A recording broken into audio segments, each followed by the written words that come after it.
is germane to every government. And you realize that one of the key priority of the New Hope agenda is to tackle the issue of insecurity, which has been there before this administration came. So security is something that every government owes dearly, because a government that cannot protect its people has no business to be in power.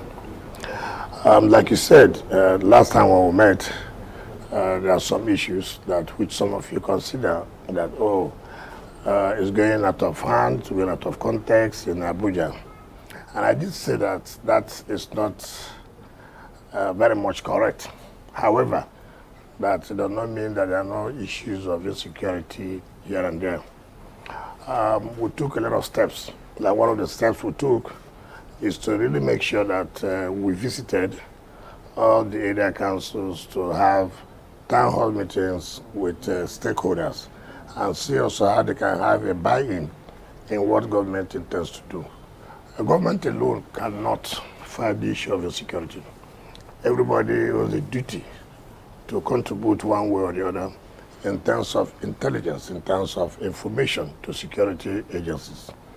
And so that visit alone, I can tell you, contributed to some of the successes we have recorded today. And what we discovered is that the people do not understand or do not even know what was going on in government. They have no connection with the government. And so it's like they're on their own. But we let them understand that, look, Mr. President had mandated me to let them know that what they are facing is aware, and that I am assuring them, reassuring them that this issue of insecurity, particularly as it affects them in Abuja, will be a thing of the past. And we're able to see also that the stakeholders were able to point out to us that, look, there are things that we think that if we have, we'll be able to curtail some of this, because we know some of the routes that these people come. And because we have no access to the routes, it becomes difficult. It becomes easier for these criminals to hit and run, and then you do not have anything to go after them. When you talk about the roads, it's not there, so bad, and some other things. And we did promise them, but what actually do you think that you really need now that will be able to also help to curtail some of this? And they identify some key routes that they believe that these criminals have been using to terrorize them. And when I came back, I did brief Mr. President of what they are talking about. And he gave a directive immediately that, look, go in there, make sure that these jobs are done. As I speak to you, the roads that they have mentioned to us are ongoing now as I speak to you. And that's why you saw us flagging off most of these roads. And we consider those as emergency. Now, they have also identified other key roads they believe that if government takes action, that will also help them. And that we have also taken into consideration by putting it to our 2024 budget, which is now before the National Assembly. I believe that today the House of Reps will have the second reading and then commit it to the committee stage for further deliberation. And we also talked about intelligence, that they need to give out information. Information is key. Again, you have to give them the confidence that this information, they'll have to protect those who have given that information. Because part of the problem is that, look, how do I know if I give out this information, whether those that gave out the information will not use it against us by these criminals coming after them? We did assure them, I've told them the method in which this information will be given out. And that is not what I'm going to let the public know. And that has paid off. I can tell you immediately after the stakeholders consultation meeting, and luckily again, we had a very proactive CP in the person of Igwe, who also knows the terrain of Abuja. He has been the Deputy Commissioner of Police in charge of operation before, so luckily he is now the CP. So Abuja area is not new to him. And within a week, we were able to, apprehend the major culprits, those who are behind the series of kidnappings in FCT. Was it because of the ransom? Not necessarily. That you put on their head? Not necessarily that. Well, that could be a motivating factor too, because the police has to use that money to also give out to informants in order to get intelligence. Remember, you can have all the weapons. Without intelligence, you have nothing to achieve. So intelligence is key first. Being able to have information. This is where these criminals are. This is where we think we can go and get them. In fact, remember the legislative aid to Senator Ned Wike, who was killed, who was kidnapped and killed and was buried in a shallow grave. The major culprit, these boys were in a forest in Nasarawa, in particular Toto.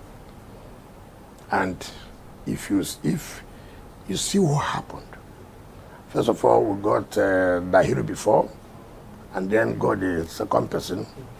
And these are the major sponsors of kidnapping and other forms of umbrella. The moment we took two of them and some of their kingpins, that's why I see that the whole thing came down. Again, police, it's unfortunate to say this, that mostly the security agencies, in particular, I would say, the police here, not adequately equipped. In fact, you can't believe it that the police command of the city do not even have ordinary tracking device. You can't believe that. Not only them, even the FCT command of the state, the state services don't even have. So the only, and this is the state of government, and the only way they have is at the headquarters. So if there are things to do, they have to go to the headquarters, which is not supposed to be that. And we have said, look, and luckily I told Mr. President that, look, we have to do something. And there must be the emergency procurement of this equipment. Because if we go through the normal process of procurement, it takes you months. In fact, let me tell you, last year, we applied to the Bureau of Public Procurement. Look, we want to have vehicles to launch by December and other communication gadgets. Allow us have emergency procurement. They refused. I'm not saying that not doing that was what led to some of those kidnapping or what led to the kidnapping of the families and the rest. But if we had had this opportunity to launch Members Republic, that alone puts here before the criminal that, look, these people are sort of a step. Yes. But it was when it happened in January, I have to run to Mr. President, look, we can continue. As Mr. President gave us emergency procurement approval immediately that we must get this equipment, and which we have done. Then the only snag we now have, again, I have said, in terms of security, we don't need to bring bureaucracy. We have now applied to the Office of National Security Advisor to allow us to have end-user certificates of most of those equipment. When I appeared before the Senate yesterday, it closed those sections. And I briefed them. They were all happy with what we have done and what steps we are taking. But then again, we are able to let them know, look at the problem that we are facing. And I came back. Then I saw the letter from the Office of the National Security Advisor. So I was thinking that approval has been given. Until when I read it, it now said, look, we should let those who will use it, take for example, the police, the SSS, be the ones that will not apply for the end user certificate. But we have spent how many weeks, months now, that to now go back for them to now write it. See what I'm talking about? Bureaucracy. Okay. Right, after that meeting with the Senate, yes, you said, because that was part of what we had read sometime in January. Yeah. And you said some of these security incidents we see are staged or politicized. No, I said. What did you mean by that? No, I said some of these kidnapping are sometimes state managed. Sometimes, take for example, this is my family, right? Right? I have a driver, right? I have a cook. My driver takes my children to school, right? Unknown to me, my driver is one behind the kidnap of my children. What do you want anybody to know, to do at that point? How will any security person use to say you are not vigilant? If not, how would that kidnapping take place? Is the driver that takes the children to school has connived with these criminals? Look, by social time, we are going to school. By social time, we are coming back.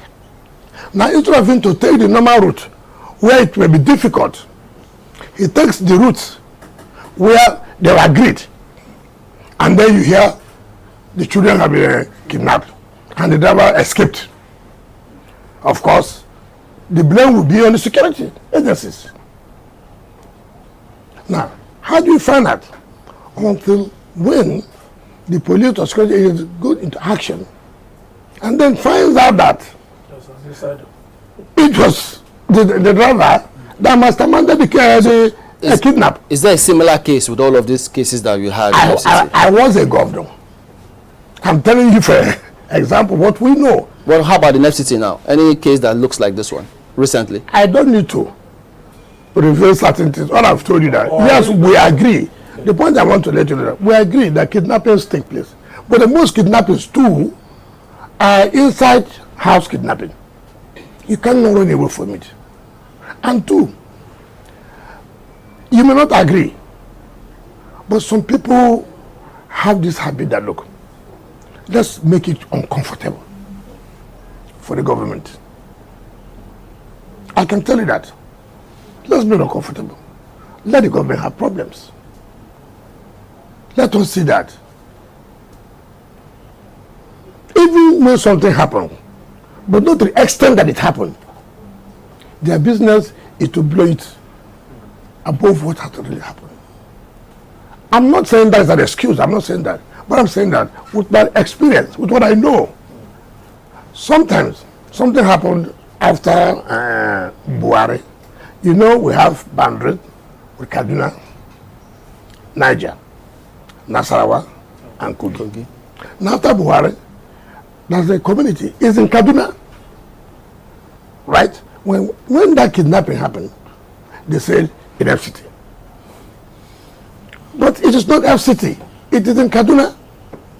But that is a community close to Buhari, which is an area council in FCT. So the point was saying that. But some people will say, look, it has happened in Buhari. And where is Buhari?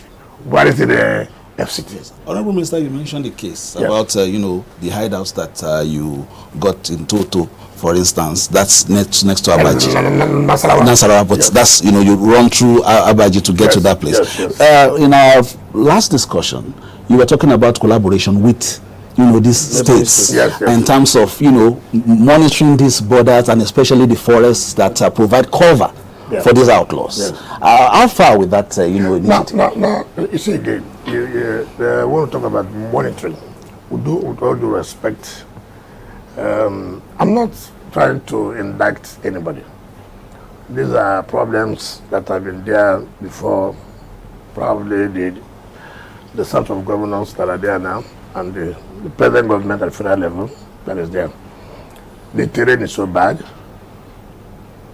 no good roads. So how do you move to? You talk about forests. you require equipment, particularly drones. And you know how expensive to buy drones.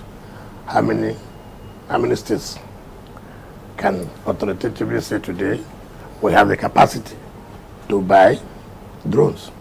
In fact, that was one of the approvals that Mr. President gave to us, that we said, look, we are going to purchase our own drone to help in surveillance and in operation, particularly within these areas, boundary, that the topography is so bad, is so hilly, and where you have the forest.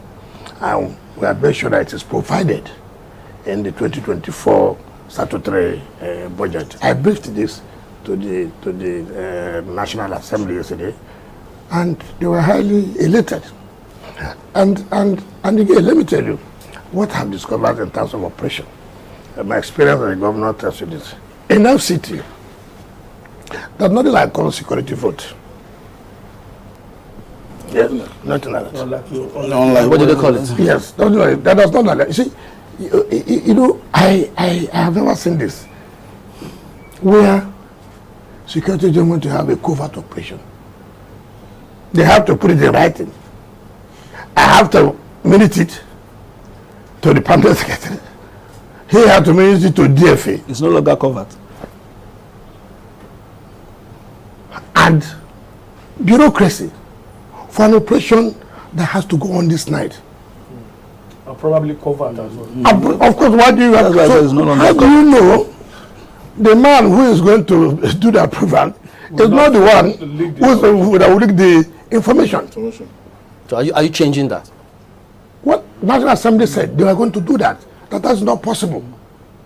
And so nothing like that is on ground? Nothing like that as far as FCT is concerned. No, nothing like that. In fact, it is here I found out that you pay through bank,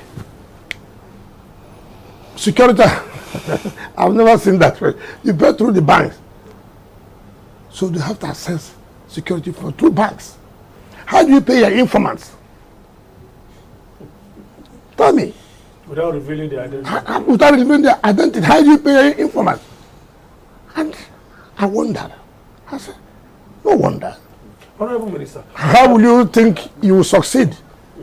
Yes, people may have, like some people may say, may have abused the issue of security vote, but that does not mean that it has not, it shouldn't be there, because it has its own effect. Because as a governor, my director officer comes by 1 a.m. Sir, there is an operation we must carry out this night. We require 10,000 naira, for example. I need to go and call who? The DFA, the PAM said, please can you make a bit more? Who does that in security? Nobody does that. But that's what is obtainable here. You can imagine the police asking that that these criminals use some special motorbikes for you to get to the mountains. They also need such special bikes, if not more powerful than theirs. Not available. We have just tried to procure about 100 now to aid them. But this is not there. And what do you want them to do? They're a handicap. I went to the CP command. In fact, I got there, I looked up, I looked down. I just shook my head. I said, we're not serious about this. As FCT, we have no FCT Special Intervention Squad that can immediately, in the command room, I've got information that this is what is going on so place. With all the technology gathered there, nothing. As governor, the former IG commissioned the intelligence center, which has all communication gadgets. Before anything happens, they are aware, and they have sent signal all over. They are state-owned in the river. Yes, I built 2 commissioned by the same former IG. And how can a city like FCT? You don't have it. All you have is a regular state police command. So some of what you've spoken about, bureaucracy, some of these challenges, these are some of the things that some people have also identified at different points, meaning, look, something needs to be done differently. Right now, there's this conversation as to multi-level policing. What's your impression about that? Is that something you think we should adopt to get results? In terms of going to state police? Or there are so many issues that have come. Now, when you say do something differently, what does it stop you? Like what we are doing now, that we are going to build a center that is FCT special squad, special intervention squad, that will have support of the soldiers, I mean the military, the police, the SSS. It's like a joint command center that has everything they have or they will need. Not anything that happens is just also police a command. So this becomes a special intervention squad that will not give any opportunity for some of these miscreants to operate. Perhaps and so when you are talking about, so if what you are saying that we have this problem because if we have allowed state police, if we have allowed community police, or what we call council police, look at the advantages and the disadvantages. And let people tell themselves the simple truth. I would prefer state police. No problem about that. How many states can pay police salaries? How many states have money to buy equipment, ammunition for state? We're talking about, it's not because Rivers can. It's not because Lagos can. It's not because Delta can. How many states in Nigeria today are paying teachers? I don't want to go into that. What about what if states can afford it? Then let them go ahead. No, but you cannot say one state should have police state, and then in the federal system. Yeah, but it's a democracy. So everybody can grow at the same pace. They can grow at different pace. Well, you see, our own federal system is quite different. You see, in America, okay, you see, a state can say, look, I have no economic capability. I would therefore join this state for us to be one. It happens. But it's not here. Ethnicity will come in. Religion will come in. Domination. All those kind of things. Now, so when people talk about state police, that's nothing. We're just looking at it theoretically. But Honorable Minister, if we take it from what yes. Chamberlain was saying, yes. you spoke about some of the communication you had, your interaction with at the centers, yes. and they were talking about maybe the ability to at least push back a little when these offensives come from the outlaws. Was that in the conversation? For instance, the youths in those areas, yes. for instance. Some of those I said we even did what you call.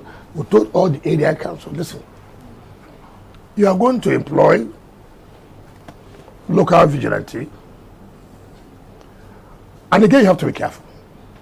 These local vigilante must be profiled. Who are they? So we don't create problem for ourselves. You want to eliminate criminals, you're also creating equipping the outlaws criminals. So who are they? They should be profiled by the police or other security agencies.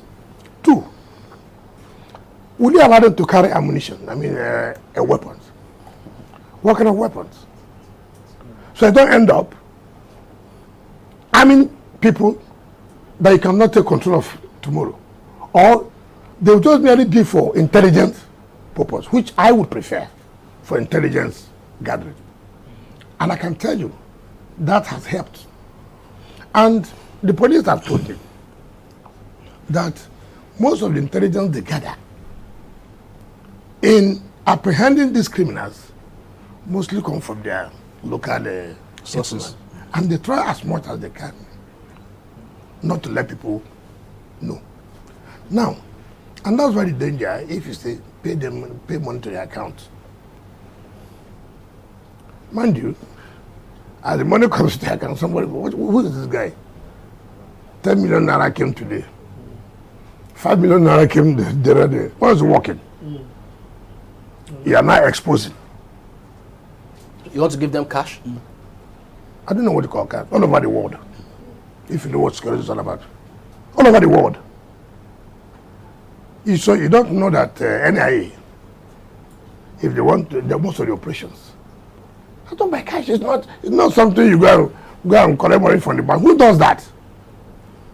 Who told you that the CIA, they don't carry cash to do their operation? Who told you that? It's all over the world. Okay. It's just that we in Nigeria have this mentality. When once you hear cash, it means that, oh, this is a corruption. In most intelligence gathering all over the world, they spend money. Leave no trace. You would know if say you want to operate here, you don't know how much they have spent to make sure they are looking for a Chamberlain, and they will go all out to make sure that they get it. It's information. You don't know what they do. So it is not peculiar. All I'm saying that most operations carried out or being carried by the intelligence and by the security agencies is not supposed to be known by people. It's only probably the head. Sometimes, even me as the head, they may not tell me. Sometimes, except it's very, very necessary. That's why. With the level of decadence you've seen in the FCT police command now, what are your plans? No. Don't limit it to police now. Say, I didn't say the level. No. I will refuse to accept the level of decadence in police command. I will refuse to accept that. Okay. If you say, you said they don't have common tracking device. That does not mean it's according to the level of the decadence you are talking about. Okay. All I'm saying, even the state services don't even have it. Ordinarily, why should it be so? It is not because of this administration. This administration came when? It has never been there. That's the point I'm making. And the problem we also have is that these problems have been there for years. And now everybody expects you that the problem that has been there for over 20 years, then within 7 months, it has disappeared. You must give the government some kind of kudos. That yes, we know it is not easy, but are there steps being taken, like what we are doing in FC today, that you have even attached to the fact that yes, we can say that's relative calmness in FCT. We cannot say request for more security presence in those far-flung area councils, Abaji, Buhari. Okay, I see what we have done. Take for example, when we went to Gwagwalada, we were told that look, they need some more police stations presence at certain areas, and which we have promised to provide. I've told the CP we need a design as usual. It is there in the 2024 budget. We included it, about 4 police stations, 2 in Gwagwalada, 1 in either Kwale or Abaji. I think there are 4, but I will not be able to really do. And then some other military presence. And to help them make sure these roads that they have identified as critical areas that these criminals always come to, we must have to act, which we have promised that go home, it must be done, and we have started doing it. You see, this is the first time a government is even talking about rural areas. Long. The people don't feel the impact of governance. They don't even care. So that's why they are surprised. We went to, there's a place, Jiwa, and they call the road Sabiru or Sabiru. Sabiru, but you know, it is a hell. It is a hell. When they and I told them we were going to do it, and we came, and the road is going on very well. You can see the happiness in the faces of the people. There's no magic in this. Just, you see, we want there this confidence. You know, what has happened between the people and government is that government tells them something, government will not fulfill it. So, we don't care. But there's still a government now, said, look, we are going to do this. And then in the next 2 days, the government has come to do it. That creates some confidence. And people are believing that yes, we are part of the government now. We can now tell government this is what is going on, and government will intervene. So most of the security issues are not just, you cannot, solve some of these problems without involving the local communities.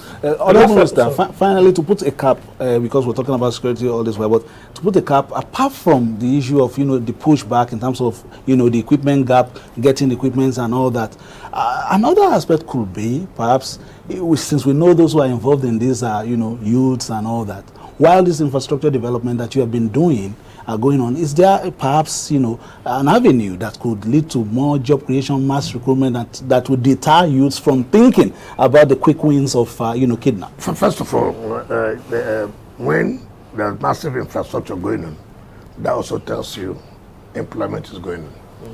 Employment must not be only white-collar jobs, where you must work in the ministry. There's no way you can employ everybody in the ministry for that to be, for you to say, oh, we don't have unemployment. What is important, take for example, in encouraging youths to be able to own something they can be doing while government support them. Take for example, if in Abuja today, and we're talking about agriculture is key, right? What stops government in encouraging some of those youths to own some of the farms and give them something to make sure those farms grow? It doesn't need to be, see, the problem we have is that we think about billions and billions and billions. That's the only way. If a government can say, look, this young man or this group of people, after all, we have shortage of fish. The demand is so high, right? Can we see how we can set up some farms where some of these youths can own up the farms? How much does it take? That's a job, a creation. That's a job, a creation. Yes. And we're working at that. We have the mentality, our youth also have this mentality that except you make billions first. Nobody wants to start with, oh, I made 100,000 naira profit. No. Millions of naira start as profit, which is not a good idea. So many people are billionaires today, they started from somewhere and go to somewhere. You see a youth today, he wants to start, you employ him for a job, his salary should start with 200,000. He looks at it. What am I going to do with 200,000? That is a bad orientation. And the present government in various areas have mapped out strategies on how our youth would engage themselves and gain and be on their own to be able to feed their... If you could just add that, Honorable Minister, you talked about the launch of the mass transit, yes. CNG buses the last time. Yes. What's going on with that? Yeah, that is correct. Luckily, like I said, if not the problem we had with the Bureau of Public Procurement, we would have lost that in December, thinking that they would have given us the emergency procurement to go ahead. I told you it was just January when I brought it to the attention of Mr. President, when he invited the service chiefs and all of us to a meeting, and I just look, this is the problem we're having. Immediately, he approved, and the buses have been procured, and we're doing other details. And I told the Senate yesterday, by the time we roll out these boxes and taxis, certain areas like Maitama, Asokoro will not allow keke napep or ordinary bike. Well, I mean, we must tell ourselves a simple truth. This is the capital of a country. This is a city where you have foreigners, ambassadors.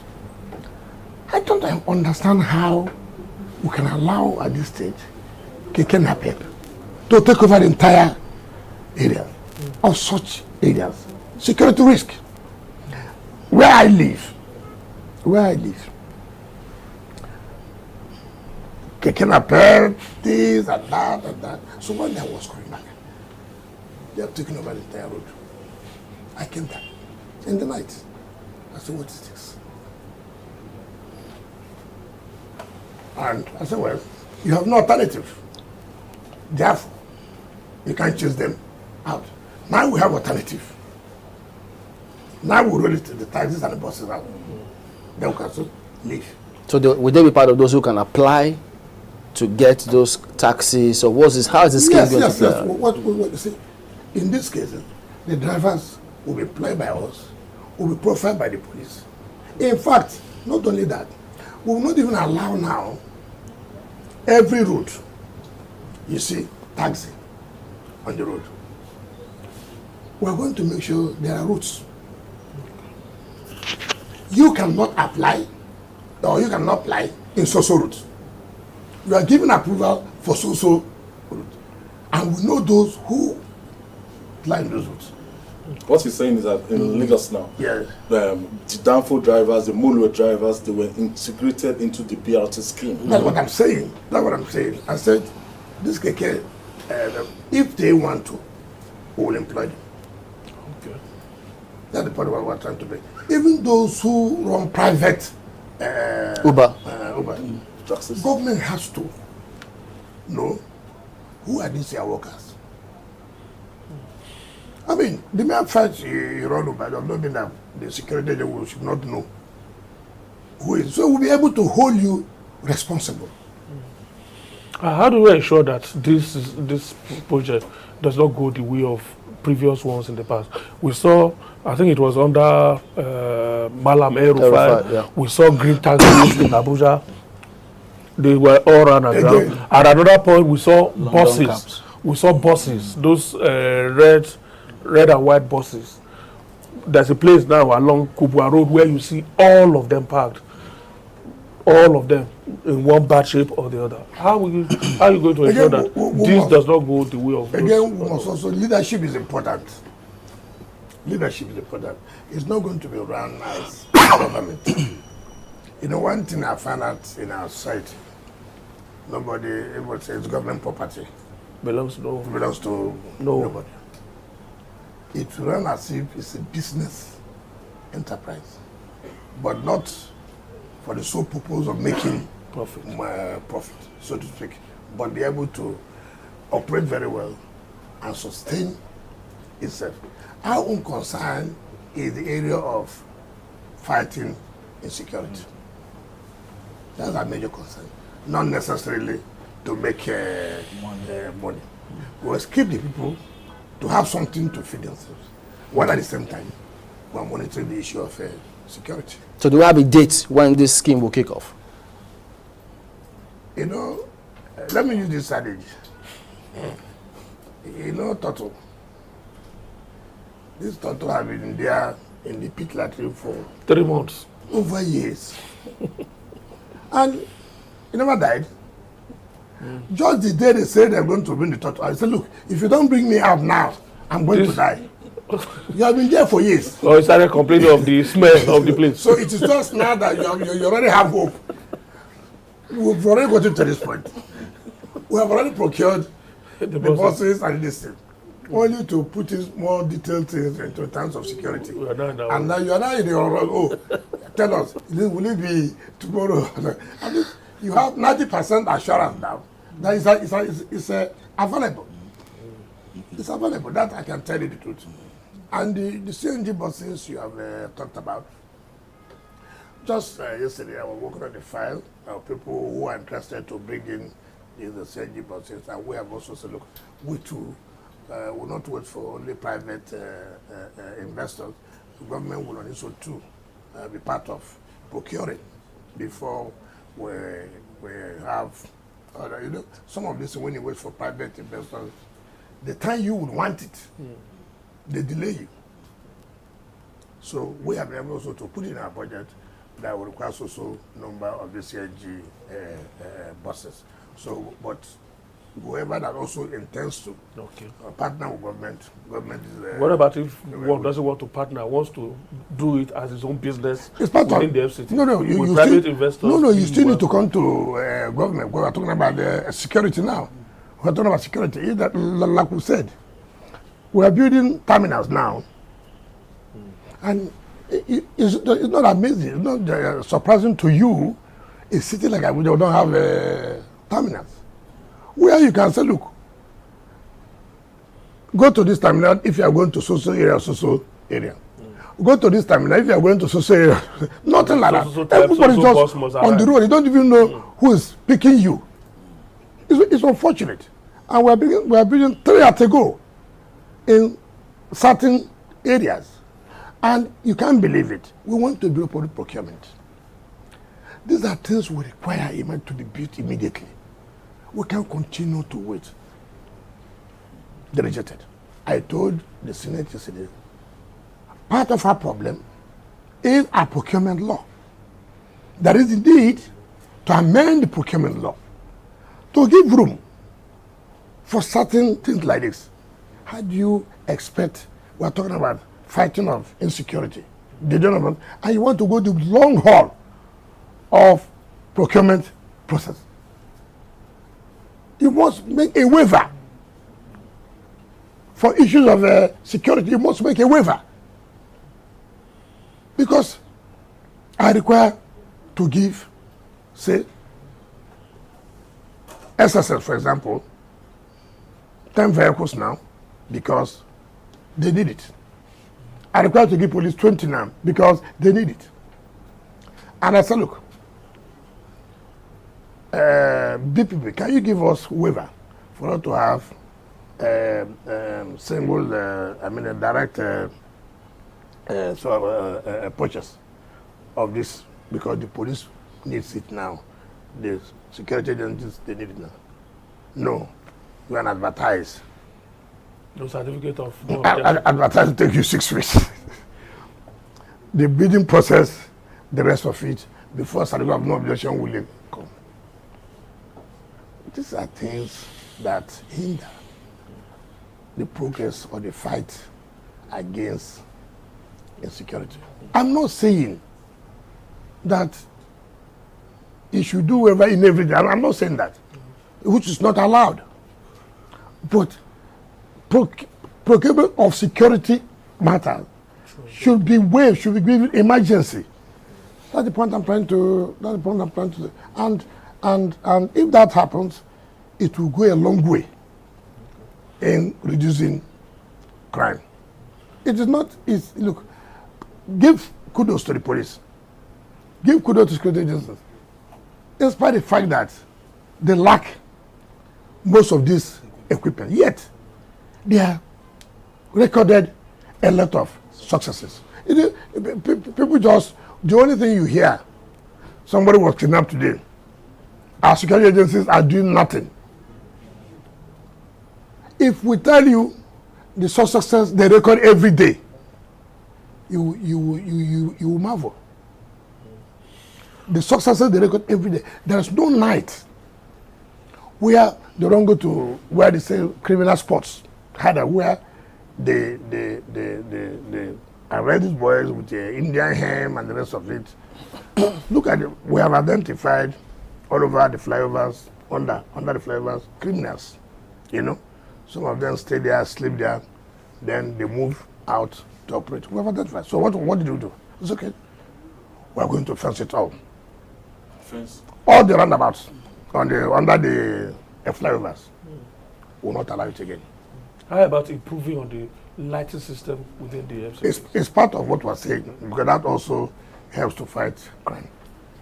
You look at the solar power we use. As you want one today, come tomorrow morning. It's been vandalized or stolen. Now you ask yourself, yes, you say, oh, what is police doing? Well, police be manning every pole. Every pole. Look at the manhole. The covers. The manhole on the road.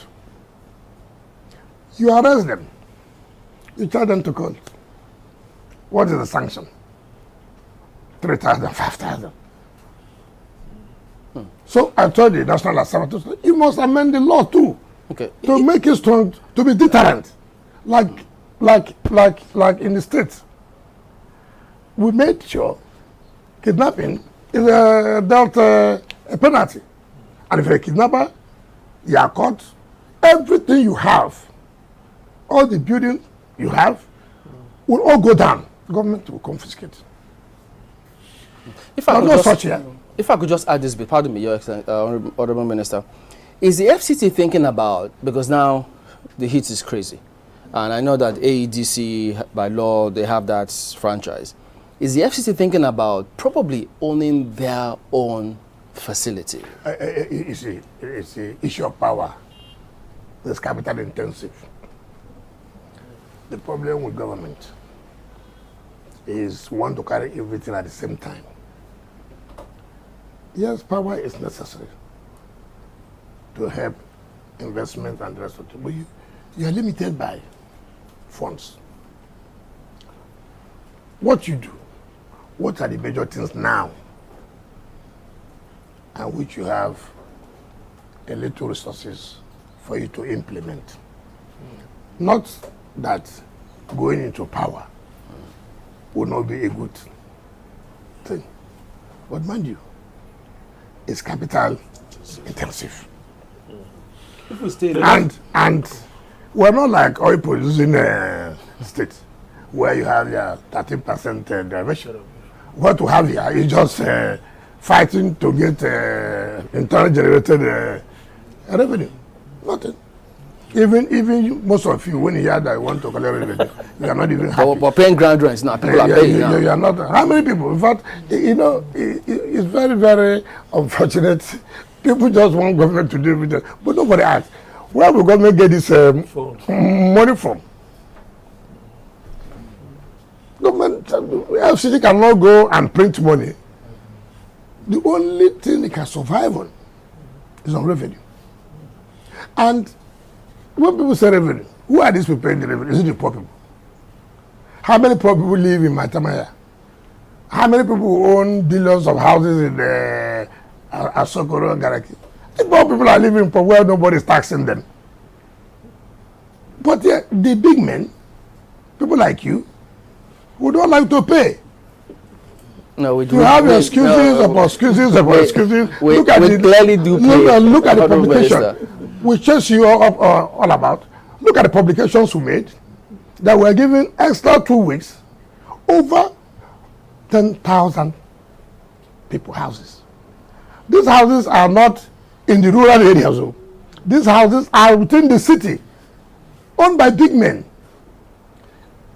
You live in a house of 2.something billion. We cannot pay a tax for a year of 200,000 naira. What kind of system is that? What kind of system is that? And you want me to provide road? You want me to provide street light? You want me to do sanitation? Yet you cannot pay a mansion you are living in 2.something billion, or even when you sell it now, you can sell it to 3 billion, you put it in your pocket, then pay the ordinary ground rent. The government has given you a CFO of 200,000, not monthly, yearly. Government will continue to chase you. We begin to publish your name every day. And then you go and complain that the minister is embarrassing you. Let me take you away from something that is making you angry. Let's get to something that will make you happy. Yes. The last time we were here with you, yep, you told us that the road revolution going on within the municipal area is not going to be limited to the AMA, but that you were taking it to the area councils, all the area councils. Yep. Subsequently, we've seen you flag off one road project or the other in those area councils. We understand that you are even making more promises. Bring us up to speed about what is happening. I don't know why you think that that's what is going to make me happy. It shouldn't make me happy, because if this is what ought to have been before now. But people not paying rent is making you angry. Would have been focusing. Would have been focusing on other things. Or if people were living up to expectation in terms of their rent or their taxes, would have also expanded more than what we have today. Now the contract that was awarded to Arab contractors from the airport junction to Kuje. It's about 15 kilometers. 6 lane to Arab contractors. That contract was awarded sometimes 6 years ago. Abandoned. So I was going to Kuje to flag off one of these rural roads. So I was asking, what is this? They said, well, this contract has been awarded. So luckily when I got to the area, one of the demands or requests they made was that if I can see how the contractors can come back to see whether they can do this road. You don't need to leave Kuja and live here. If that road is done, it takes you 30-35 minutes to Kuje. So why do I need to live here? And I promised the chiefs, the emirs, I said, look, it is not you begging. It's the responsibility of government. We have to make it easier for us too. In the city, we can't continue. Everybody's moving down to the city, and that's why we're having much problems. If we provide the basic amenities, even in the area councils, that will discourage people from living. Part of that is the light rail. You said it's almost done. Yes, I'm coming. So what I'm trying to say, today, I feel glad, I feel happy. Sometimes too, some of you should take it on your own, without prompting us, without telling us, go and see, go to Kujena, go and see what's happening. Every day I get calls, is this possible that this road is going on as expected? I went there, you know what the managing director of the company, Arab Contractors, he said, Mr. Minister, we're happy. We're expecting money, but we are doing the job because we know you will pay. Confidence. Because they know I will pay. And the next 2 days, he called me, thank you, Mr. Minister, we have received that money.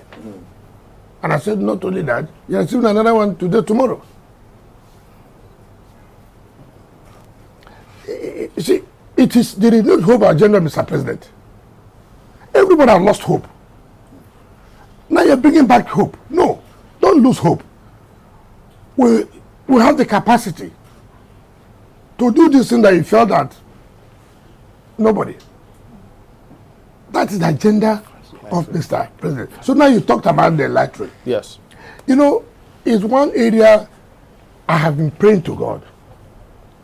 God, you've done everything for me in life. This one, I need it. If you do this, and I leave this world, I will be satisfied. Because Mr. President has specifically, in the last NBA General Conference, said, I don't need your land. I need to ride on that metro line. You know what that means? Before over 5,000 lawyers. And the way the contract was so structured is something that if you don't have the heart, you run away. You run away. Because you don't know whether you will achieve it or not. But because we are determined, I said, it doesn't matter. Whatever it takes, we must. So, it's not just the risk, the operation. There was an agreement approved by Federal Executive Council for the CCECC to train the operators for 2.5 years at the sum of $128 million for the operation to train 128 million approved by Federal Executive Council. So, we came. We said, oh, most of the equipment have been vandalized. So they awarded another contract for the repairs and this and that and that. Almost about $60 million. The headache was too much. I ran to president, look, they said, go and do their work. So, but I can tell you authoritatively, God willing, the way things are now, it's likely that we'll succeed by May. How about your Can you quickly conclude on the Yeah, on now, the area all the roads, feeder the roads area council yes. roads? are all going to be completed in the next 1 month. The 6 feeder roads from communities to all the train stations, as I speak to you, are all 75, 80%. That's key. As I speak, because that is key. Without those feeder roads, you are doing nothing. Because they will not have access to the stations. Yeah. So that we have done that. But we still have problem with the operation. So the company can see is scheme. The board agreement approved by the Federal Executive Council. I'm not talking about it was headache. $128 million, convert it into Naira. Those who are good in mathematics. Convert it. So I called them, I said to them, I said, hey, are you sabotaging this project or what?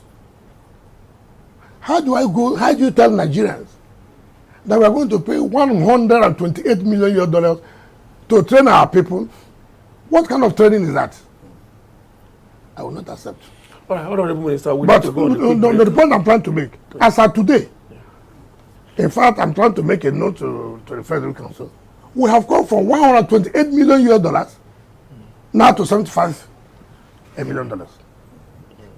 Even though that, I'm still not comfortable. Because when you convert it with the current trade now, it's about $100 billion naira. But bottom line is that we have been able to achieve to that level, and we are going to, by the grace of God, ride on that. On May 29th. All right. May. All right. Let's hang in on that. That will be a convenient point to go on a quick break for just about 2 minutes. We'll be right back after 2 minutes.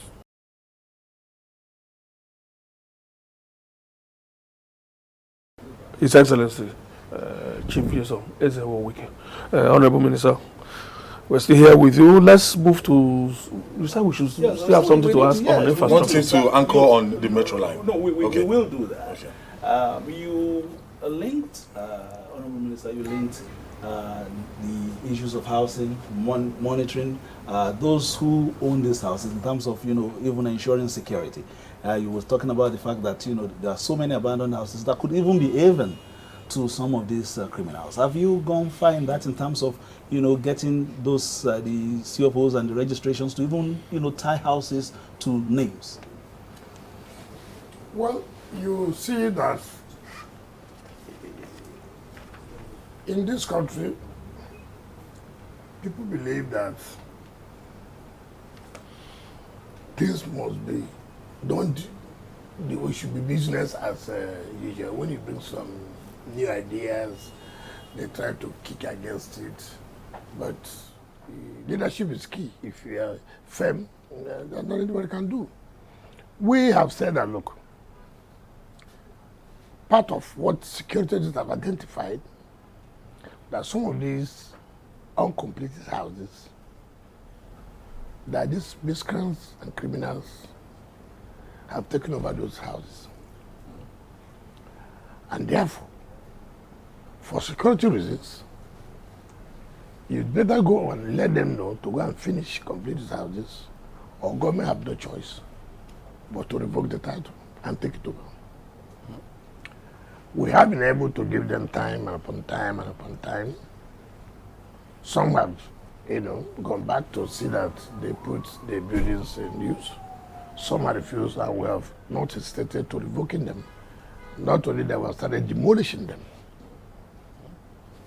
We have not only revoking, we have also started demolishing them. Is that the best option? The uncompleted buildings. What is the option? What if they make it safe and don't allow criminals to happen there? Because these are what we're people's saying. hard-earned No, resources. what we're saying, if you go back to complete the house for people to live, we have no problem. But those who have refused to comply, we have no choice. What if it's because they don't have the funds then we should allow criminals to take over because you don't have the funds. No, if they prevent criminals from using it How as do a they? safe How do haven. they? How do they? They can put security details there. Well, we will not allow that. Take, for example, some people have plots of land. They allow people to go and build shanties. And in particular, in the cities. Take, for example, we have in the diplomatic area where you have a Russian embassy, European Union. There are lands that have been given out to people, some embassies to build. For one reason or the other, we don't know. I went there. Look at shanties I've taken over. And I said, look, who are those embassies that want to build it immediately? Qatar came up. So look, they need a place like this for them to build immediately. I revoked it and gave to Qatar. And they're building. United Arab Emirates came. We need to build our residential and this. Where they gave us, there's no infrastructure. I called the director of lands. Since they are ready to build, give them there. And they have submitted their drawings for approval. I have never seen in cities where, not green areas, where you are living for vegetation or whatever, but where you are supposed to build, land has been given, and you allow miscreants to take over the place by building all kinds of bachelor houses and this. Nobody does that. And I'm not ready. It doesn't matter who is involved. It doesn't matter who is involved. And the problem we have is that we have a way to give names to people when they take firm decisions. When they take decisions that you think are hard. For me, I'm used to that. I'm not going to look back. This one that the tenure expired, that we have advertised. By the end of this week, next week, we are probably that we are revoked. Yes. Or you will say, you have a way to give public officers one name or the other. We are not bothered about that. I don't have sleepless night over it. As far as my conscience, I know I'm doing what is right. And for the security of people. I saw a cobbler who pretended to be a cobbler as we are driving to my house under the tree. I called my ADC. Huh? When do you start having a cobbler? No. No cobbler should be here. It's like informants who tell you he has come in, he has gone out. And then when we drive him out, you come. Why is he not allowing the man to survive? The man is looking for how you feel. Who told you that? Who told you it is that place that he will survive? What about security? What about security? And you must be firm. Yeah. Well, we'll hear you on that one, but talk to us about what's the plan for mass housing for people? Because you say sometimes, look, some of these so-called mass housing are not affordable for the masses. So what's FCT's plan on that? Well, when people talk about mass housing, what I said before, when somebody comes, government should provide infrastructure worth over 80-something billion.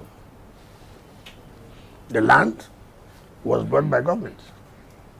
Infrastructure provided by government. Then somebody comes that he wants to build a house to sell to people at a low cost. I don't know what is low cost. No. You want to use government to make money. I have the land. I have provided the infrastructure. We have to sit down. It's partnership. Government is not interested in making money. But not that government doesn't want money to also provide other infrastructure. But the sole aim is not to make money. But we need money to also carry out other things. So we have to sit down with you and say, look, this houses cannot be sold at this cost. We allow you to sell it at this cost. If that is not allowed, forget it. Again, some people come to government and say, look, we want to develop, we need 200 hectares to develop houses for people. That's okay. I have no problem. Let me see your capacity. Where's the money? Oh, I have a bank that no, I have no problem. Let the bank, call the bank. Let them show me the agreement you do to how much you're going to give them. All fake. All they do, collect government land.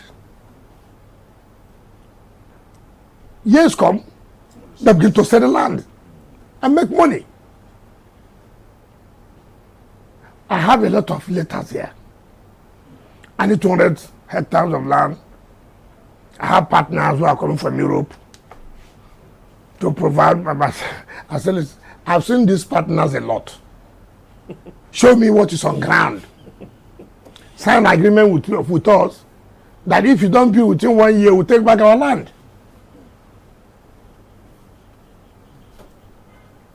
That is all you see. We are willing.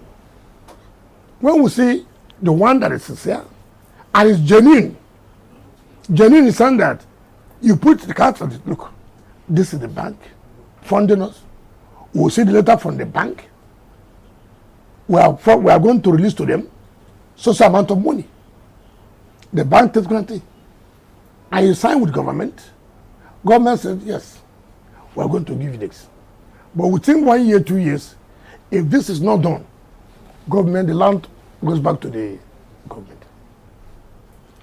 I have seen, and I can't believe it, when I came on board, how dubious people are. I said this without, doesn't matter who's involved. It's a staff. Immediately the former minister left, the staff signed on behalf of a minister, giving out over 500 hectares of land to somebody.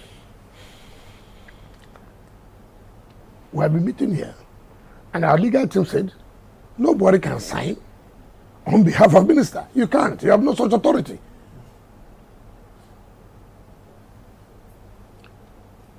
In fact, the present government came in May 29. We were appointed in August. From May 29 that the present government came to July, go and see contracts awarded. Go and see contracts awarded. I just discovered of recent, unknown, what the former permanent secretary here did. Between the government came in May and I came in August, they've employed over 2,000 persons. In 3 months. Yes. I'm backdated. So what's going to happen? Over 2,000. So what's going Will they all be flushed out? Now look at it. You look at it in 2 ways. You know that's not fair. That's illegal. So, what do? Should I say they should be sacked? Labor crisis will come in.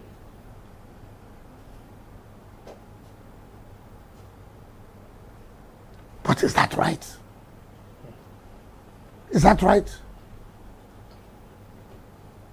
The kind of do you believe it that FCT alone has staff strength of not less than 38,000?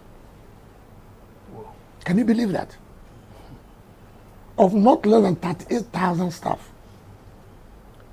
With 270-something directors. I thought they were promoting themselves, saying they won't be permanent secretaries.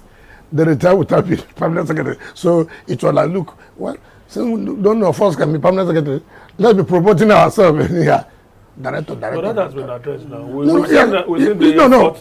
The point I'm trying to say. The point I'm trying to say, because there's no future for them.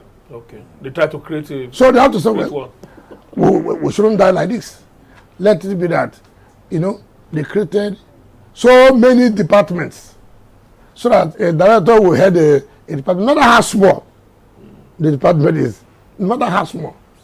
Luckily, Mr. President said, look, we can't, there's nothing like career progression in life. That's not giving somebody hope in life. Luckily, the law is there. 2018 Act is there. And President said, look, the law is there. What's the difficulty? In creating their own civil service, in making them to go to director to be permanent secretaries. And like I said in Nigeria, there's always a power tussle. Not for the institution, not for the system to grow. It's for the I am in charge. As head of service of the Federation, I will send a permanent secretary to FCT. Who employs? It is not the Federal Civil Service Commission that employs staff of FCT.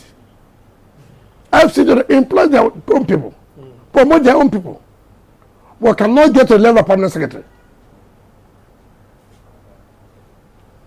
So so you are not superintending over any staff here. All you are interested is to send a permanent secretary who will not be briefing you when you have no control over the staff. And Mr. President is with them. I have come here to give people hope. I didn't come to kill their hope. I said you need hope. If the law says this, why not implement it? I'm here to implement the law. And I said, Mr. Minister, go and implement. If not for somebody like Mr. President, no way. So many people fought the implementation of this 2018 Act. And you ask, what are you losing? That the law says they should have their own civil service commission that will promote them, that will discipline them. That's it should be seen as a state, the same structure. They have commissioners which you may call as mandate secretaries. They have general counsel which you may call as attorney general. They have solicitor general which you may call as permanent secretary and solicitor general of the Ministry of Justice. So what is wrong in them having their own permanent secretaries and having their own head of service? Okay. So you have 10 permanent secretaries yes. now. You have the FCT Civil Service Commission also in place with the chairman and the members already appointed. Yes. What would this bring to the administration of the FCT now in running it as if it were a state? It's to starting the bureaucratic structure. If you say, take for example, you have Civil Service Commission, which has to talk about discipline, talk about training, talk about promotion of civil servants, as far as the FCT is concerned. 2, every career, everybody would want to attain the highest level in his career. And what higher level The civil is civil service? PAMSEC. Permanent secretary, head of service, right? Now, if in a situation where I can't get to that level because there's no room, is there any motivation? Does it make me to put in my best? Certainly not. Now, there is now hope. Enough headroom. That I'm going to retire one day as the permanent secretary. Take, for example, those that will be sworn in on Monday, the first set. Do you know how elated? That I was one of the first that when this was implemented, I was made a permanent secretary. Others are now waiting. This permanent secretary will retire tomorrow. This will retire in the next 1 month. There's a likelihood. It's from my zone, for example. I may be the permanent secretary. Hope has been brought back. They will see more dedication, more work. Nobody puts in his best when it's going nowhere. So you see things are now well structured. And you see high performance. It is there. There are no two ways about it. And for me, I told Mr. President the other day, I said, for me, sir, if this is the only thing I achieve during your tenure as the President of the Federal Republic of Nigeria and Commander-in-Chief, and I leave office today, I am fulfilled. I have to add the light rail. No, let me tell you why. Let me tell you. Why am I fulfilled? That you make people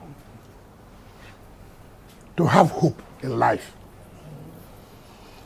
I was just Human development is key.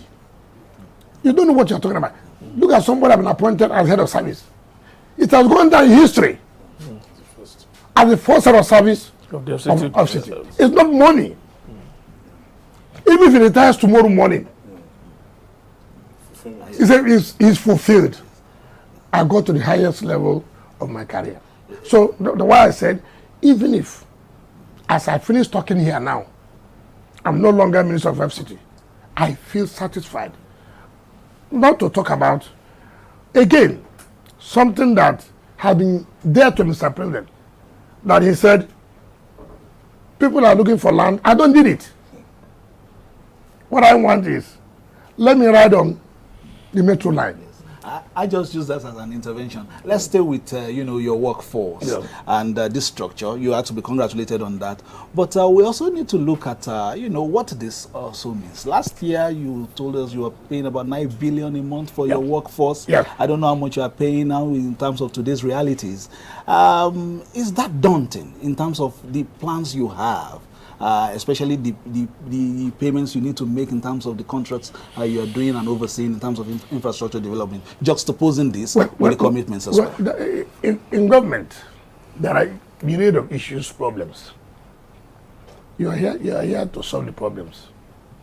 You don't want anything for you to say, oh, it's because we are paying so wage bill, that's why I'm not able to do this or do that.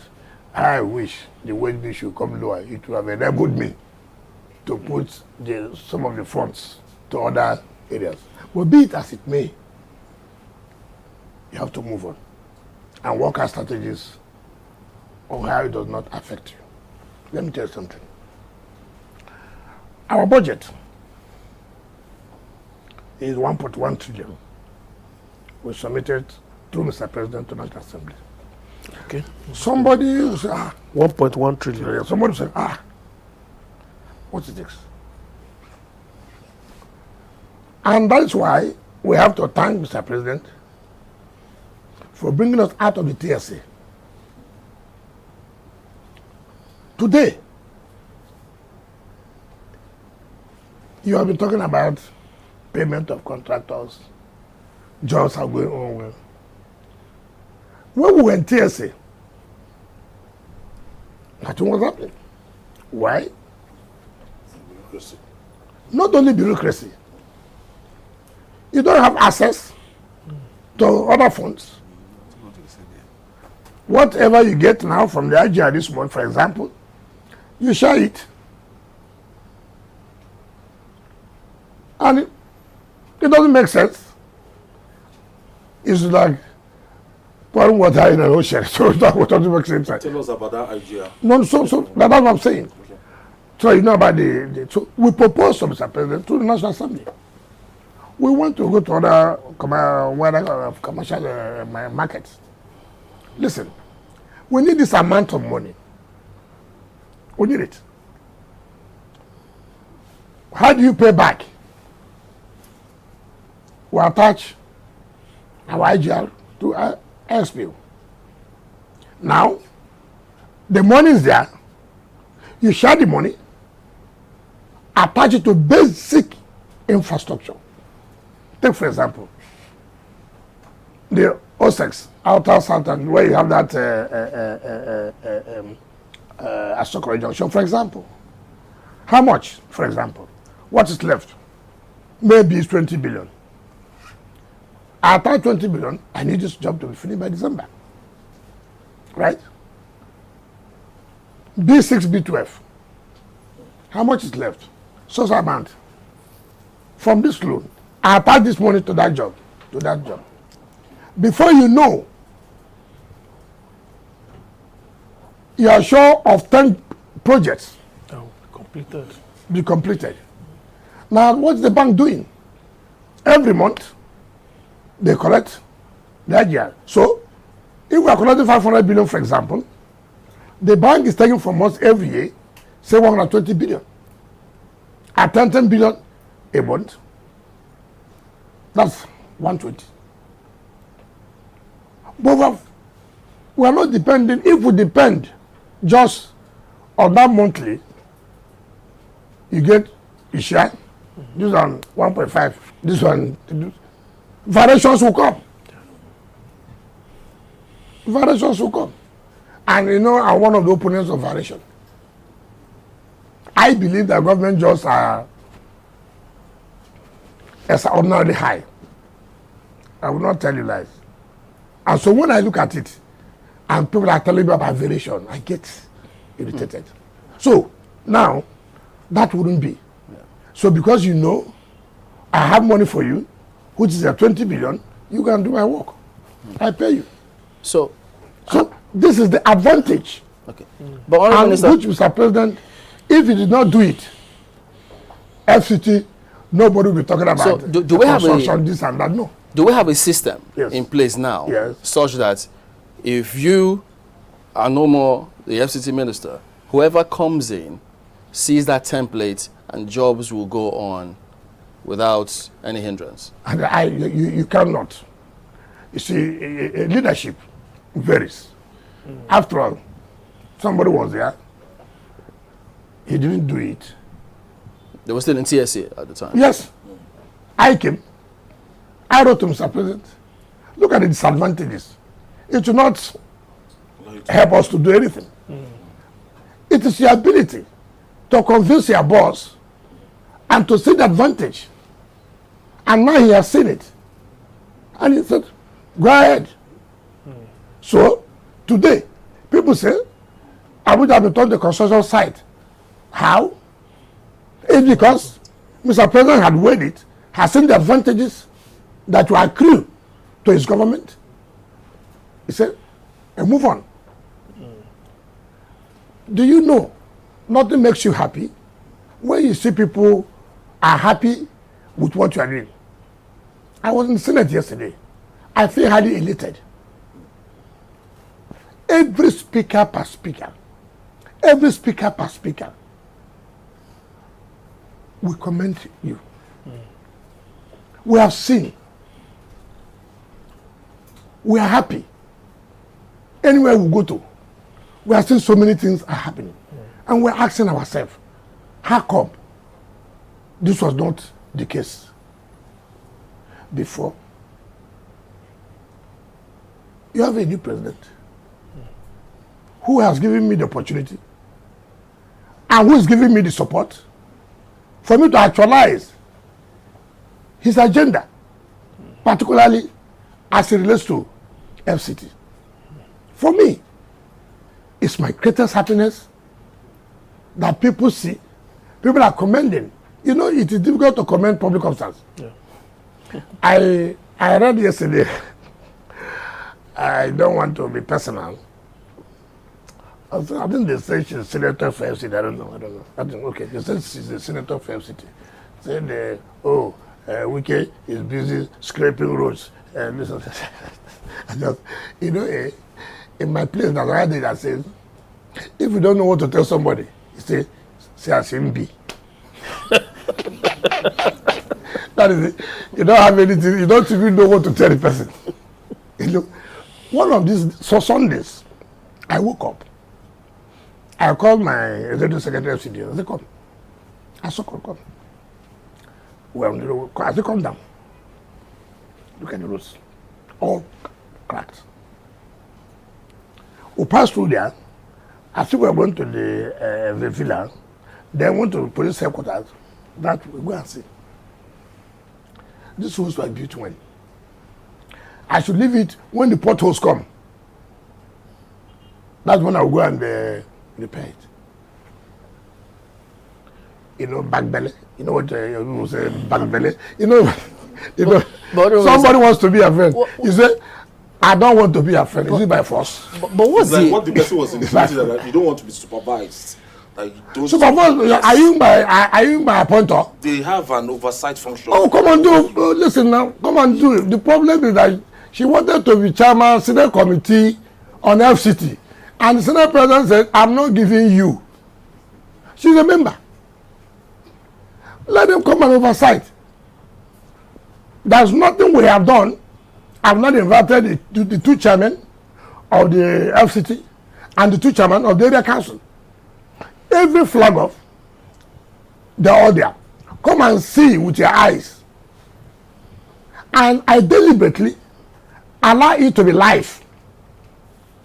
I deliberately allow it to be live. And so, what are you, the committee, the chairman, are seeing what we are doing. They are coming every day. What are you going to supervise me? You cannot supervise me. But she's also representing the FCT. No, that is the mistake you are making.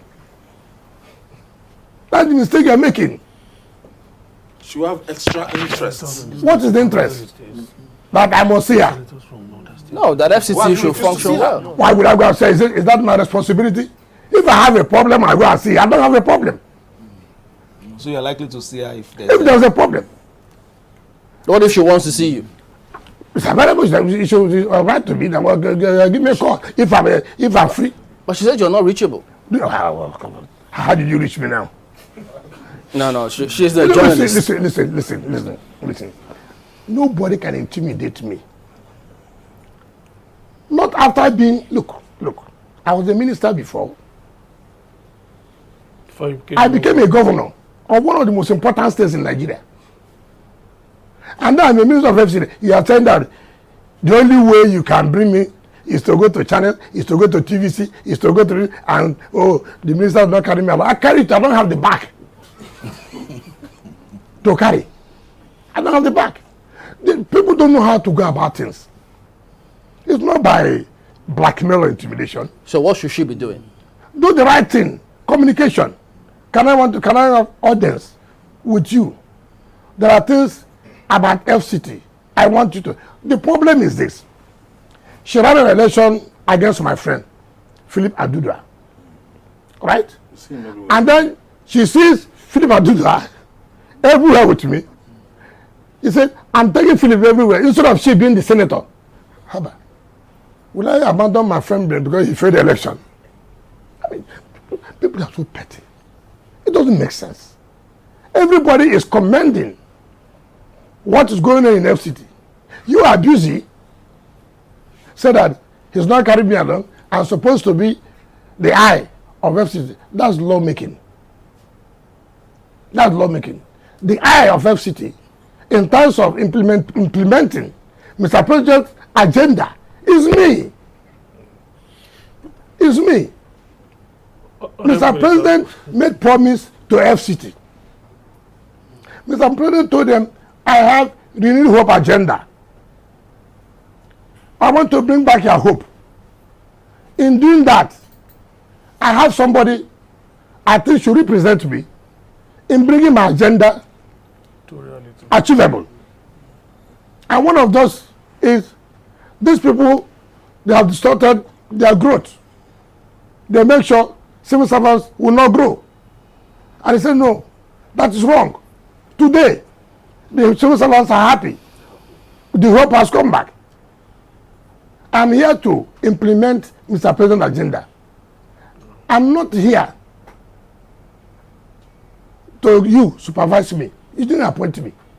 What you can do is to do oversight function. When you come, if there are things you see, you think is wrong, it's within your powers to know what to do. Or you come to me. So many senators have come to me. Say, look, there's something we want to say. want to bring amendment to the law. FCT needs more money. It's the federal capital territory. That FCT ought to collect 1% of the total money, not 1% of federal government own share. So you take, for example, if federal government gets in a month 800 billion of allocation, 1% 800 billion is 8 billion. So that's what you get.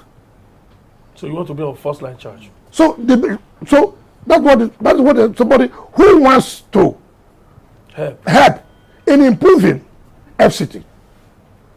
How do I amend the law that will help you? You are talking about kidnapping. You are saying the sanction as provided in law is not enough. It's not sufficient to deter these criminals.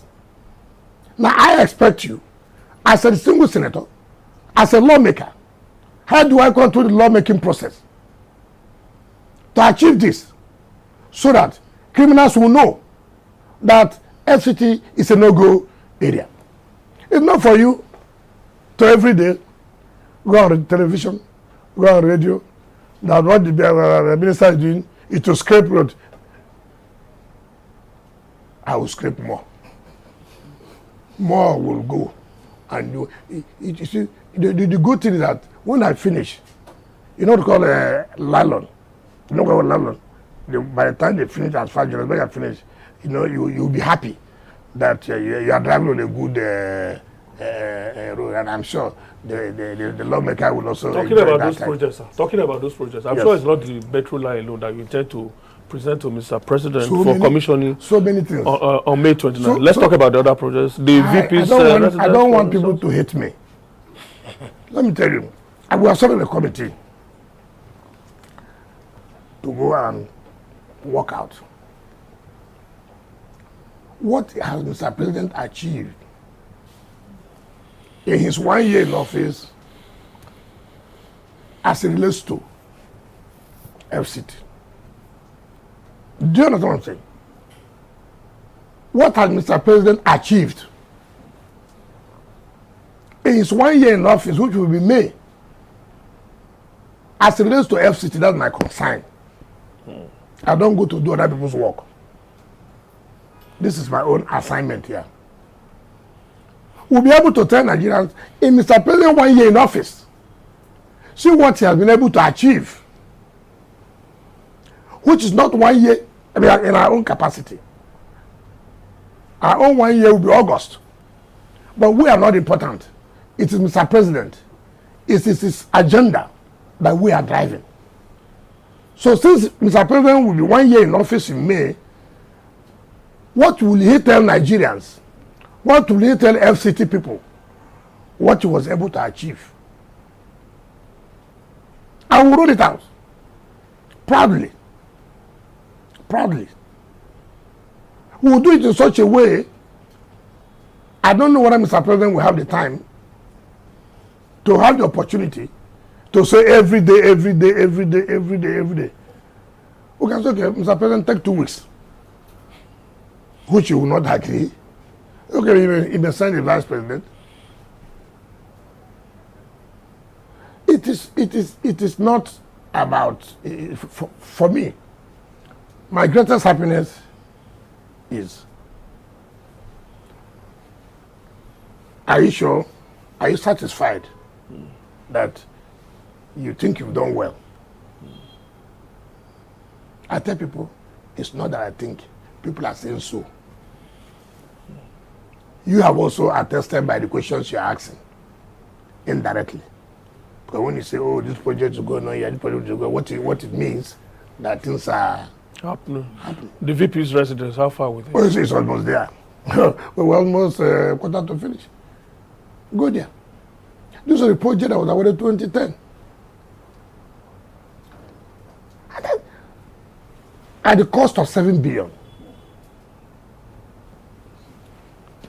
Vice President residence at the cost of 7 billion from 2010 to 2024. 14 good years. Who hears that? Then something must be wrong with us.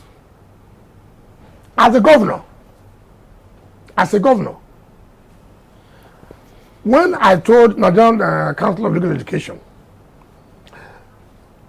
when I went to Bayelsa Law School campus, I said, look, I was going to build this. But if you agree to start a campus of law school in Port Harcourt, we will build and hand over to you in a year at the cost of what? 18 billion. We did not build it in 1 year. We built it in 9 months. And we paid 18 billion. And then you tell me federal government will award vice president residence for 14 years. When I told president, I can't understand this. Even if the federal government was paying 1 billion a month for 7 months, Julius Berger is like, I'm sorry to use that word. Julius Berger is money for hand, back for grant. I'm sorry to use that language. But that's Julius Berger. If you give them the money, they provide what you want. That was why, when I was governor of Rivers State, from 2019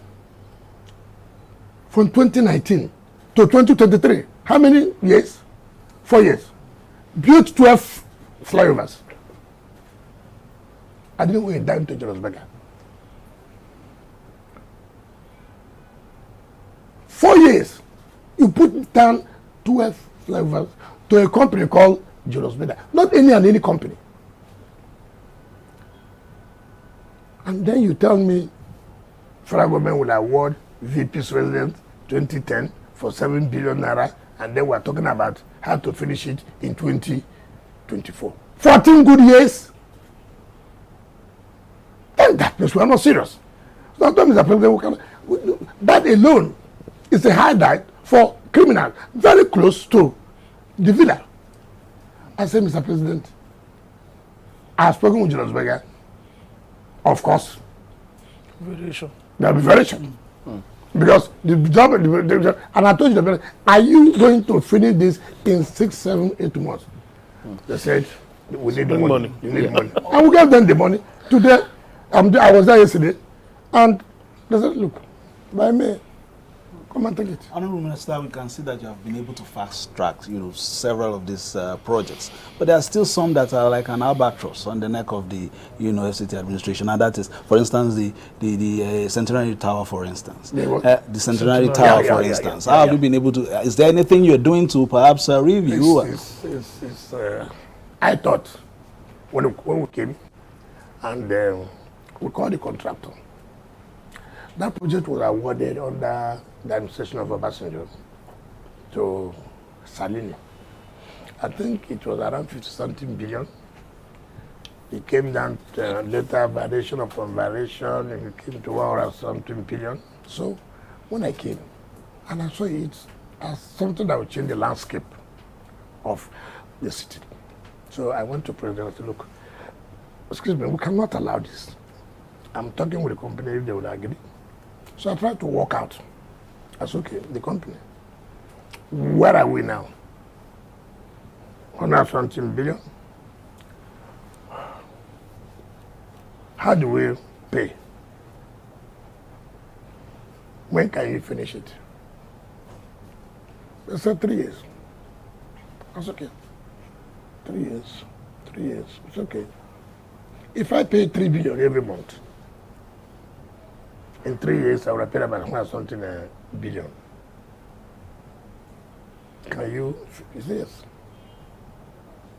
You remember, I told the press that this is what we have agreed with the company. Unknown to me, different stories came. The company came back. No, it's not. And they do it at 200-something billion. I say, wait a minute. I don't think I have the appetite for this. So I told President, I don't think I can continue with this. Yes, it's important, but it's crazy. It's crazy. So there was 10 billion naira we put in Sokuku. So I wrote to the DMO, we are not willing to go ahead with this centenary. I don't want something that, you know, at the end of the day, it will turn to 400 billion from the one seeing it. Maybe we'll look at it for the private investor angle. We'll look for people who can take it over and finish, and then they can run the place. So I wrote to DMO, can you move that 10 billion to one of these jobs? I think it is going to be the longest road. It has about 8 flyovers by CGC. I don't know what they call it. So long. More than 30-something a kilometer. I said, police, could you please channel that fund to that distance? Because when I looked at what is being owed to the company, what's it called, the CGC, I saw that it has come down to something billion. So, can you channel that? And then I called CGC, how can you people finish it? They say if they see the funds, they can finish it before 2027. I said, fine. We're going to. It's a major road that will change the entire landscape of Abuja. Right. So, this is how I do. So, yes, I would have loved to finish the centenary, but there's a hiccup. Okay. And I don't want government to be involved in something that I cannot explain. No, I don't want to involve myself in that. So that's why we are. If I can remember properly, I think you visited, is it a computer village in Abuja or something? No, yeah, it's a technology village. Technology village, sorry, yeah. So is there any plan today or in the future to ensure you have a technology hub where a lot of young people can do things? That again is a good question. You see, I think they took over 700 hectares of land. Road infrastructure has been provided. Again, like I said, is the driver, the head. When you give people assignment, it depends on their commitment, on their zeal. If I'm the head of the technology village, the issue is, since being appointed, what have I done? How many investors have I been able to bring in here? All these years, nothing. So I went there, and they were explaining that, oh, the villagers have encroached. I said, yes. Who allowed encroachment? Because you're doing nothing. The villagers said you took their land and you're doing nothing. And they are going to encroach. Even though they have been compensated. So I'm happy to announce to you that the Minister of Science and Tech has come. We are willing to give it out to them so that they'll be able to bring in investors who want to establish various forms of technology as a technology hub. For me, it's not about you being in charge. It's about the capacity. It's about contributions. Go there, nothing. Nothing. And you answer the head of the Abuja Technology Village. It doesn't make sense to me. Government cannot put, the money government should put has been put by providing the road infrastructure. So I think the Minister of Science and Technology is doing quite well, and I can assure you in the next few months people will begin to come in. It's an amazing place. Minister, we have just about 5 minutes. We have just about 5 minutes. Let me take you to your home state now. Yes. Your lawmakers, we know sometimes last year they all defected to the All Progressive Congress, and lawmakers loyal to you, and you're a minister serving under the federal government. Where do you belong to now? What do you mean by they are loyal to me? Lawmakers loyal to you. Why are they loyal to me? Most of them, you. How? No, you see, Most when of you them say are proteges. proteges of who is not a protege of me? Even the governor. He is a protege of me, but he's not loyal. But these ones are protege and they are loyal. You know what I'm saying? No, I don't know. Tell me. You tell me. You say these are loyal to me. You say they are my protege. I say, okay, who is not your protege? Okay. He said, my God. I said, fine. I said, okay. Is he loyal to me? He said, no. So these lawmakers are loyal. He's not loyal. They said they went to APC. I have no right to stop anybody. You know, one thing people will always say, oh, I'm aware they went to because they are loyal to me. Fine. But this is not loyal to me. When some people come to talk to me, beg your lawmakers now to do this. I said, do you want them to obey me? They say yes. Fine. What of the other person? He should not obey me. He should assert his own right. He should assert independence. I thought Mr. President has sorted it out. But the lawmakers cannot assert independence. You know, we blow hot and cold. And that's why I say people are, you know, look, anybody who supports an ingrate is a natural and ungrateful person. People feel that agreement is lopsided by not telling the lawmakers to return back to the PDP. Because every other thing was upturned. How can President tell me I should go back to a party? Or how can you? Where are that happened? People that resigned, they were brought back. People that, you know, for whose own interest? Do you know what they said? Withdraw impeachment. Do you know what that is? Who benefited from it all? Tell me the truth. Whose office was under threat? When they say these people have gone to another party, it's a matter of court interpretation. If you say I've left the party, it does not lie on you to say I've left the party, so you leave the seat. You need to challenge it in court. The speaker has to hit the gavel. It's not when you have interest, you don't want to look at the whole thing. As far as I'm concerned, the lawmakers have respected Mr. President. When that agreement was reached, it didn't take them 24 hours. They will do the impeachment notice. What is the point that you brought commissioners? Are they working? Okay. Let me I didn't know you were going into this kind of. Have you heard me? I'm busy. Let me ask you a less I'm busy with the metro line, how to achieve metro line. I'm busy with other projects. I'm very busy. I don't even talk about the. Honorable Minister, let me ask time for politics. Let me ask you a less complicated question. Let me ask you a less complicated question. Yes. Which party? I didn't tell you that it's complicated. Okay. Which party do you belong to? I'm a member of People's Democratic Party. Have you ever seen me change any day? When you see, I don't know why this and you are not interested in the elections in Edo, whether your party wins or not. The wicked that Nigerians know will always throw his heart. The one I did before, the one I supported before, what happened? The one I supported before, now what happened? So what happened? But his company, I have decided to take a break from politics. No, supporting. It's not. Look, as you see me here now. Focus on the everybody carry a cross. I'm just as I'm telling you. You don't have the back to carry people. You see, when people say this, I was in PDP, I didn't hide it. I came out. I said I'm not going to support your presidential candidate. Is it that I spoke in a way people did not understand? Is it that I acted in a way people did not understand? Even the deaf